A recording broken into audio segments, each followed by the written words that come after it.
you hear me? No.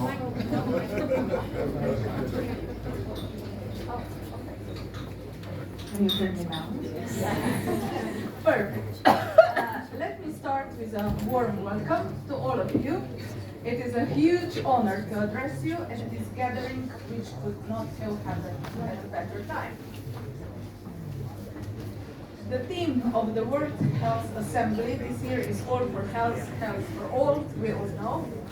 After COVID pandemic and confronted with so many challenges and so few answers how to address them successfully, we all are looking for new innovative solutions. How can we be better prepared and responsive to climate change, the war crisis, the growing burden of non-communicable diseases and mental health diseases? How can we better address commercial determinants, misleading information on social media, and growing expectations of patients with limited number of professionals? How can we make sure that health measures, services, and policies are available to the most vulnerable, often hidden or hard to reach populations? These are the questions awaiting answers. In fact, something has always been there for us that, if recognized and supported, could bring us much, much closer to achieving our goals, in particular you, Chsp. I'm speaking of all these highly motivated people who have organized themselves to serve society by helping those in need.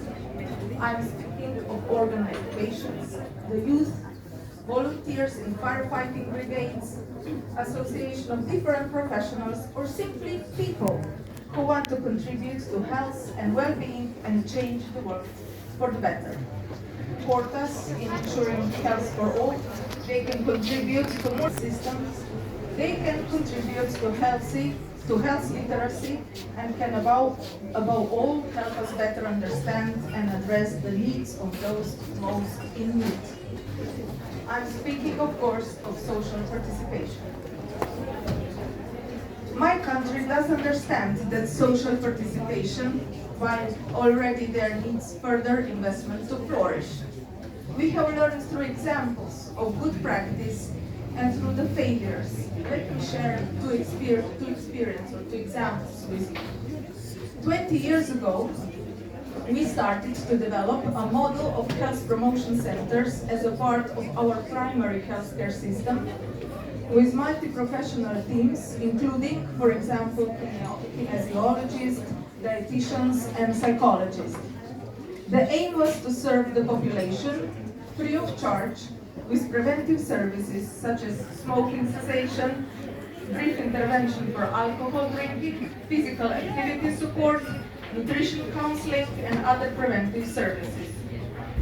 We also invested substantial resources in cancer screenings. After 10 years of implementation, we have realized that while the promotion centers have contributed to the awareness of healthy lifestyles in general population, those most vulnerable and hard to reach were still left behind. Attending the most were women in their early retirement who were already aware of the importance of healthy lifestyle.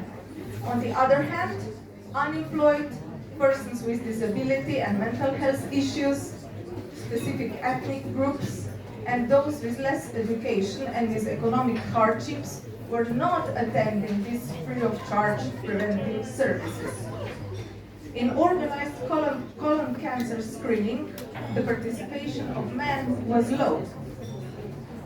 Evaluation has uncovered the main barriers: lack of awareness and understanding, lack of trust, language barriers. Based on these findings and with the help of international funding and support, we have developed and piloted a new model based on community approach and social participation. Health promotion centers, while still providing lifestyle interventions, have acquired a new role in partnership with key stakeholders in local community, including civil society. Local health strategies and action plans were developed to address the needs of different population groups and identify and reduce health inequalities. Including various NGOs on equal terms in the teams enable us to better understand the concrete needs, adjust the programs accordingly, and improve access of vulnerable groups to health services.